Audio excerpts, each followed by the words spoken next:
Buenas tardes, profesora. En esta oportunidad, mis compañeras y yo vamos a abordar el tema acerca de la neuropsicología.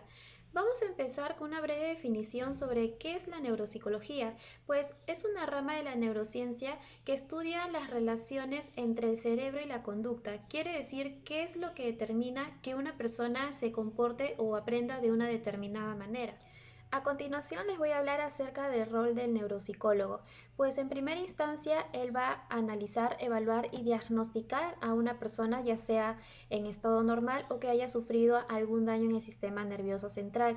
Por ejemplo, estas alteraciones que pueden presentarse es la desorientación y confusión, alteraciones en la capacidad para mantener la concentración en una tarea durante periodos prolongados de tiempo, en la percepción, también en la memoria y también las praxias, que pueden presentarse alteraciones en la ejecución de los movimientos voluntarios previamente aprendidos. Luego que se haya presentado la lesión o alteración, en primer lugar, lo que va a realizar el neuropsicólogo es empezar con una evaluación exhaustiva del paciente. Esto quiere decir de que va a empezar a recopilar información acerca de este y del trastorno o daño que haya tenido, desarrollando así una historia clínica. Luego, a partir de la valoración de estos aspectos, permitirá el establecimiento de los objetivos. ¿Qué quiere decir? ¿Qué es lo que se va a lograr? ¿Qué tipo de pruebas se van a administrar? Eliminar o añadir durante la valoración. También ver si es necesario o no hacer algún tipo de examen extra, como por ejemplo una resonancia magnética o una tomografía.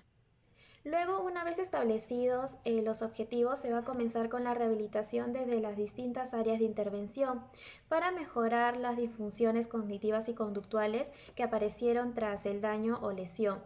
Luego, tras un tiempo, se va a llevar también a cabo reevaluaciones periódicas en el paciente.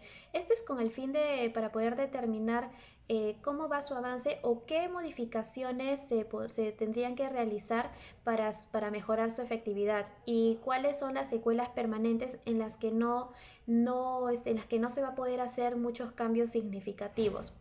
Y por último, también el neuropsicólogo lo que va a utilizar son dos técnicas, que es la anamnesis psicológica, que es la recopilación de información del paciente, y lo que es las técnicas de entrevista y observación.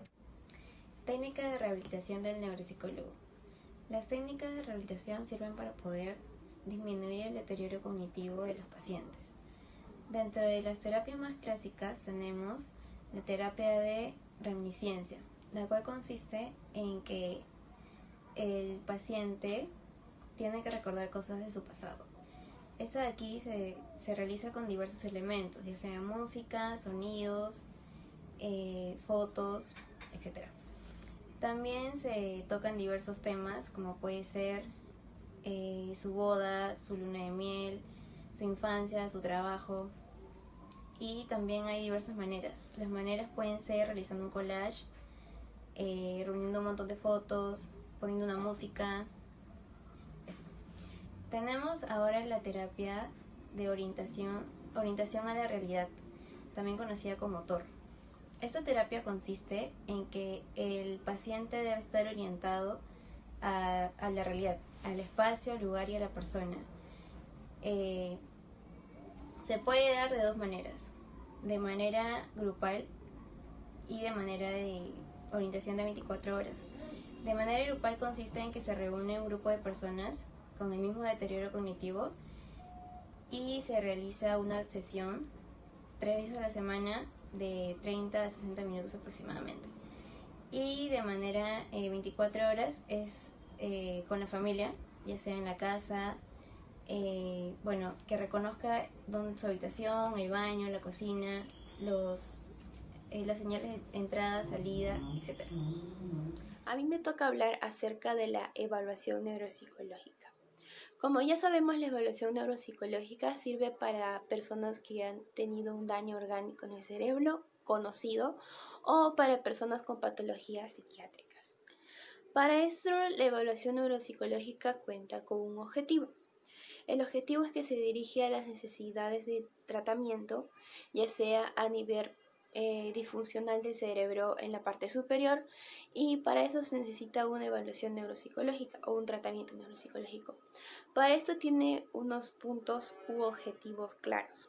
¿Qué son? ¿Qué es lo que se le debe hacer al paciente? Al paciente a nivel neuropsicológico se le debe hacer un perfil clínico, se le debe hacer tratamiento con los padres, tratamiento con los familiares, se le debe determinar de forma objetiva su seguimiento neuropsicológico y la descripción detallada de las consecuencias a nivel cerebral, ¿no? Cuáles son sus síntomas, todo eso son. Y también formar tratamientos para el paciente. Para esto, la neuropsicología o la evaluación neuropsicológica cuenta con 3 objetivos claros, que son la revisión de formas previas, la entrevista de padres o paciente familiar, y también tenemos lo que es las técnicas de neuroimagen. Para esto tenemos la revisión de informes previos.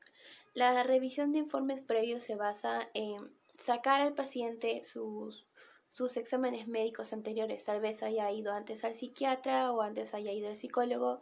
Para esto sirve de base para tener en cuenta la gravedad del paciente, cuál es el estado tal vez crítico. Nos encargamos también de la sintomatología, qué es lo que haya tenido, cuáles son sus síntomas. Con respecto a la entrevista al paciente y familiares, es necesario, importante, que el paciente podamos hablar de forma individual y de los padres también de forma individual o familiares. ¿Para qué? Con esto podemos sacar cómo se encuentra a nivel del trabajo, cómo se encuentra a nivel social, y lo más importante de detallar de esto, cuáles son sus conductas, cuál es su personalidad.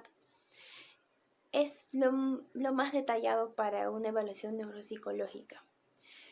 Luego lo que tenemos es las técnicas de neuroimagen. Las técnicas de neuroimagen, como ya lo dicen neuro, esto se encarga de todo el sistema nervioso central. Tiene en base a 2, que son el análisis neuroquímico o el registro fisiológico. Esto se encarga de evaluar la difusión de la sangre y el metabolismo de la glucosa. Hola, mi nombre es Angilanda y voy a hablar acerca del diagnóstico en neuropsicología. El diagnóstico en neuropsicología nos busca encontrar a qué síndrome corresponde los síntomas hallados en un paciente con daño cerebral. Tenemos 4 tipos de diagnóstico según Ardila y según Ostrowski, que nos menciona en su libro publicado en el año 2009. En el cual tenemos 4 tipos de diagnóstico. El primero vendría a ser el diagnóstico sintomático, que es donde el paciente nos detalla la normalidad, nos hace mención. Por ejemplo, podríamos decir acerca de, por ejemplo, ¿no? Se le olvidan las palabras, entonces ese vendría a ser el síntoma. Luego tenemos el diagnóstico etiológico, que aquí fundamentalmente es saber la historia clínica, de cómo inició el origen acerca del trastorno o el síndrome en el paciente, saber cada detalle de cada síntoma. Se refiere a la causa de la normalidad, entonces podríamos decir.